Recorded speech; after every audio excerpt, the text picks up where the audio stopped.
आज हम बात करने वाले हैं भारत के उस रहस्यमय हिस्से के बारे में जो समय के साथ भारत से अलग हो गया। यूँ तो भारत प्राचीन काल से ही अनेक रहस्यों का गढ़ रहा है, पर आज हम जिस रहस्य की बात करने वाले हैं उस रहस्य पर से पर्दा उठाने के लिए भारतीय समुद्र विज्ञान केंद्र के वैज्ञानिक पिछले 50 सालों से अत्याधुनिक तकनीकों के साथ दिन रात लगे हुए हैं।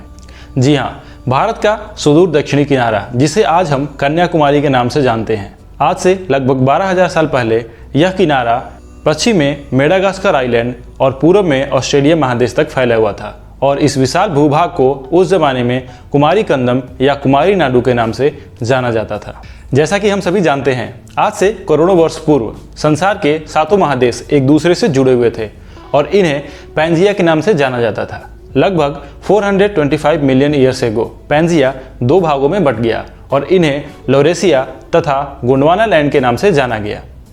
200 million years ago Gondwana land और लॉरेशिया एक दूसरे से पृथ्वी के टेक्टोनिक प्लेट्स में खिंचाव और कॉन्टिनेंटल ड्रिफ्ट के कारण दूर होते चले गए और इसी प्रक्रिया में कुमारी कंदम का निर्माण हुआ। जिस प्रकार मशहूर दार्शनिक प्लेटो ने आज से लगभग 2300 साल पहले अपनी रचनाओं में लॉस्ट सिटी ऑफ अटलांटिस का जिक्र किया था, ठीक उसी प्रकार पांड्यन इतिहासकारों ने पहली शताब्दी एडी में अपनी रचनाओं में कुमारी कंदम का जिक्र किया है।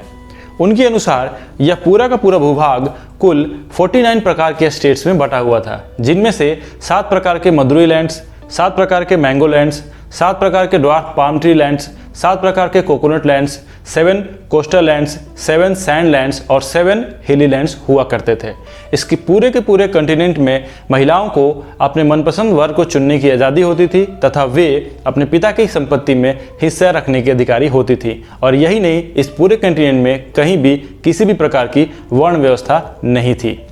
आगे चलकर 15वीं शताब्दी में स्कंद पुराण के तमिल वर्जन कंद पुराण के कोसपद्दलम खंड में कुमारी कंदम का जिक्र मिलता है।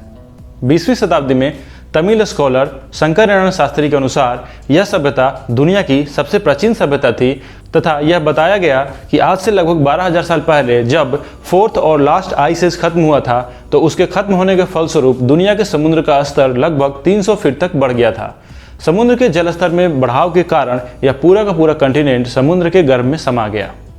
उनके अनुसार यह सभ्यता दुनिया की सभी सभ्यताओं की जननी है और जब यह सभ्यता समुद्र में डूब गई तो यहाँ के लोग अफ्रीका में नील नदी घाटी तक, उत्तर भारत में सिंधु नदी घाटी तक और ऑस्ट्रेलिया में जाकर बस गए और वहाँ पर संसार की अनेक प्राचीन सभ्यताओं का निर्माण किया गया। इस प्रकार शंकर नारायण शास्त्री की माने तो कुमारी कंदम की सभ्यता संसार की अन्य सभी प्राचीन सभ्यताओं की जननी है। आगे चलकर 20वीं शताब्दी में यूरोपियन भूगर्भ वैज्ञानिक फिलिप ने भी इस कंटिनेंट की उपस्थिति को एक्सेप्ट किया और इसे कुमारी कंदम की जगह लेम्यूरिया का नाम दिया।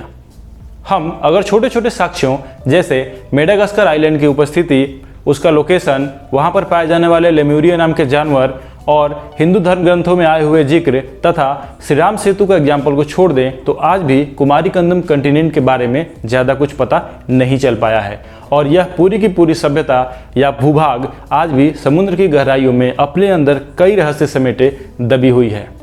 जरा सोचिए, समुद्र आज भी अपने अंदर कितने सारे रहस्य छुपाए बैठा है और आज भी हम साइंस में इतनी ज़्यादा तरक्की करने के बावजूद अपने प्लैनेट अर्थ के बारे में कितना कम जान पाए हैं। सो फ्रेंड्स, मिलते हैं स्टोरी जेम्स के अगले एपिसोड में समुद्र की अथाह गहराइयों में छुपी ऐसे ही किसी रहस्यमयी सभ्यता या संस्कृति के बारे में कुछ और जानकारी लेकर। Till then, be safe, be happy, bye bye.